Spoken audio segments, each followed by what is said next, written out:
Doctor ஆகி ஏழைகளுக்கு உதவுவதே லட்சியம் என்று 10ஆம் வகுப்பு பொதுத் தேர்வில் முதலிடம் பெற்ற சேலம் மாணவி சங்கீதா தெரிவித்துள்ளார்.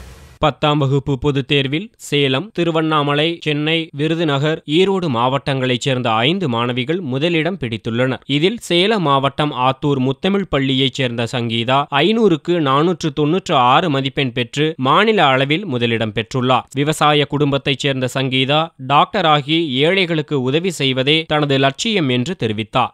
ரொம்ப மகிழ்ச்சியா இருக்கு. குரூப் ஸ்டடி பண்ணுவோம் 2 பேர் சேர்ந்து. என்னோட டீச்சர்ஸ் எல்லாருமே நீ கண்டிப்பாக ஸ்டேட் ஃபர்ஸ்ட் எடுப்ப அப்படின்னு ஒரு கான்ஃபிடன்ஸ் எப்பயுமே சொல்லிகிட்டே இருப்பாங்க. எங்கள் அப்பா சின்ன வயசுலேருந்தே விவசாயம் தான் பண்ணுறாங்க. ஸ்டேட் ஃபர்ஸ்ட் எடுக்கணும்னு சொல்லி ரொம்ப கஷ்டப்படுவாங்க. அவங்களோட உழைப்பெல்லாம் பார்க்கும்போது ரொம்ப கஷ்டமாக இருக்கும்.